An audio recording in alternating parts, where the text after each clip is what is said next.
So hello everybody, today we will be discussing on clubbing. So what is clubbing? Clubbing is defined as the bulbous enlargement of distal portion of fingers and toes due to proliferation of connective tissue. अब इसका क्या मतलब है? इसका ये मतलब है कि जब कनेक्टिव टिश्यू डिपोजिशन एक्सेसिवली हो जाता है हमारे फिंगर्स एंड टोज़ के जस्ट नीचे, तो एनलार्जमेंट हो जाती है हमारे फिंगर्स एंड टोज़ की, बिकॉज प्रोलिफरेशन जो है कनेक्टिव टिश्यू का वो बहुत ज़्यादा हो रहा है एंड ये जो भी एक्सेस मटेरियल है कनेक्टिव टिश्यू जो प्रोड्यूस हो रहा है वो वहाँ जाकर एक जगह जमा हो जाता है एंड इसी को हम क्लबिंग बोलते हैं. अब क्लबिंग हमें फिंगर्स एंड टोज़ दोनों में भी दिख सकती है. जैसा कि हम इन दोनों पिक्चर्स में देख पा रहे हैं, जो फिंगर नेल्स है वो एक्सेसिवली ऐसा लग रहा है बहुत बड़ी हो गई है. इवन उनका शेप भी चेंज हो चुका है.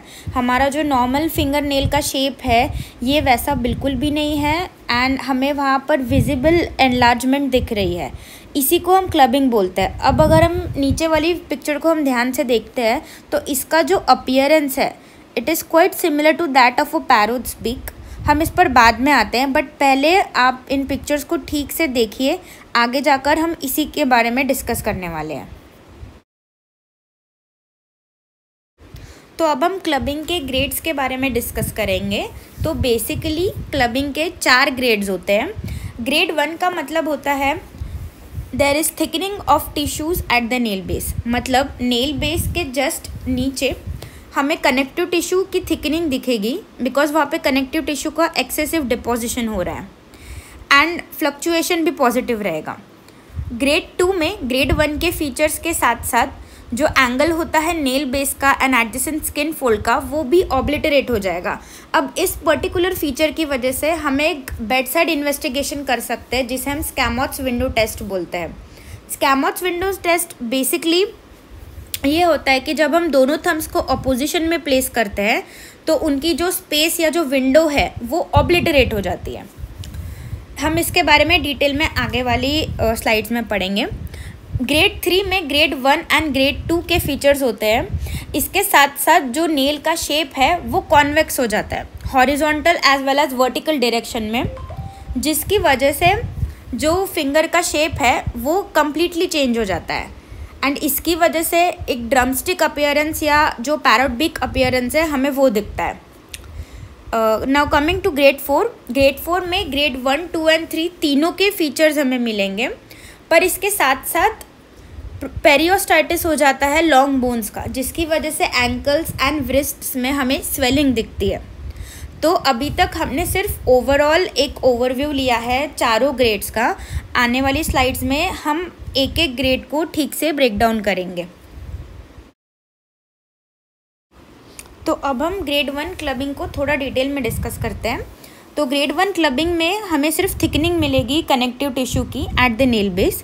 सो जैसा हम फिगर में देख पा रहे हैं एज सच कोई रिमार्केबल चेंज नहीं है, जस्ट हमें स्लाइट थिकनिंग मिलेगी. अब जैसा कि हम इस पिक्चर में देख पा रहे हैं जो नॉर्मल एंगल होता है वो अराउंड 160 डिग्रीज होता है, बट क्लबिंग में इट इज़ मोर और लेस इक्वल टू 180 डिग्रीज. अब ग्रेड 2 क्लबिंग में जो एंगल होता है nail base and adjacent skin fold का वो ऑब्लिटरेट हो जाता है. तो इस फिगर में हम जो देख रहे हैं वो है स्कैमोट्स विंडो टेस्ट, जिसमें बेसिकली जब हम दोनों थम्स अपोजिशन में प्लेस करते हैं तो जो विंडो या जो स्पेस बनती है उसमें हमें रिमार्केबल रिडक्शन दिखता है. तो ये एक बहुत इंपॉर्टेंट बेड साइड इन्वेस्टिगेशन है एंड इससे हम पता लगा सकते हैं कि पेशेंट में क्लबिंग है या नहीं. तो अब हम डिस्कस करेंगे ग्रेड 3 क्लबिंग के बारे में. हम जैसे कि स्क्रीन पर 3 पिक्चर्स देख पा रहे हैं, उसमें से जो फर्स्ट पिक्चर है वो है ग्रेड 3 क्लबिंग की, जिसमें हमें नेल में रिमार्केबल चेंजेस दिख रहे हैं एंड जो नेल का शेप है वो मोर और लेस एक पैरोट बीक या फिर एक ड्रमस्टिक को रिजेंबल कर रहा है. अब ऐसा क्यों होता है? क्योंकि जो नेल का शेप है वो कॉन्वेक्स हो जाता है हॉरिजॉन्टल एंड वर्टिकल डायरेक्शंस में एंड अगर बहुत सीवियर है केस तो उसमें हमें बल्बस एनलार्जमेंट दिखती है डिस्टल सेगमेंट की, जिसे हम ड्रमस्टिक अपीयरेंस भी कहते हैं. तो अब हम आते हैं ग्रेड 4 क्लबिंग पर. तो ग्रेड 4 क्लबिंग में हमें ग्रेड 1, 2 एंड 3 तीनों के फीचर्स मिलेंगे. उसके साथ साथ हमें स्वेलिंग मिलेगी व्रिस्ट एंड एंकल्स के ऊपर. अब ये स्वेलिंग होती है क्योंकि पेरियोस्टाइटिस प्रेजेंट होता है.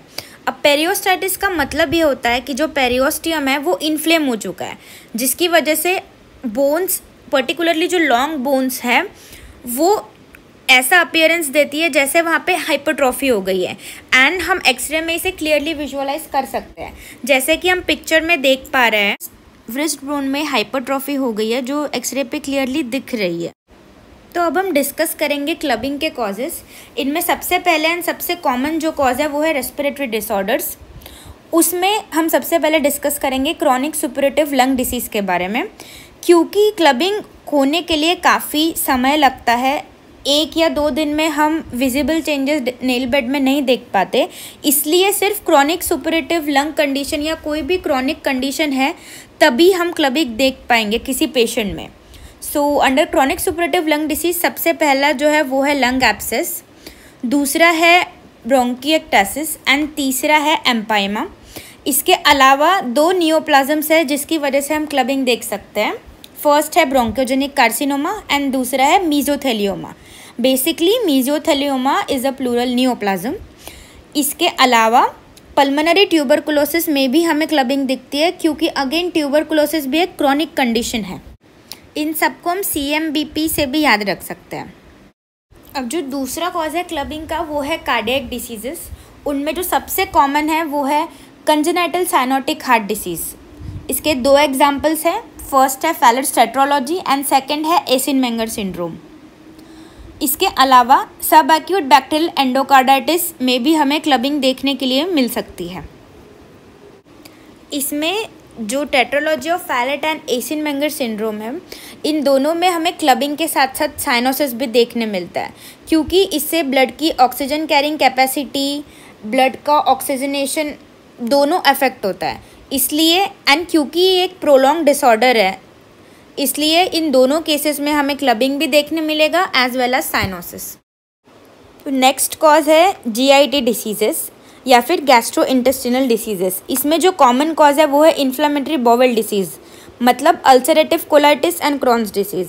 अगेन ये दोनों भी क्रॉनिक कंडीशन है, ओवरनाइट या कुछ दिनों में डेवलप नहीं होती, काफ़ी लॉन्ग ड्यूरेशन रहता है दोनों डिसीजेस का, देयरफॉर इनमें भी हमें क्लबिंग देखने मिलेगी। इसके अलावा ऑफ कोर्स हेपाटिक सिरोसिस में भी, क्योंकि वो भी एक क्रॉनिक कंडीशन है। बेसिकली हम क्लबिंग को किसी भी क्रॉनिक कंडीशन के साथ रिलेट कर सकते हैं।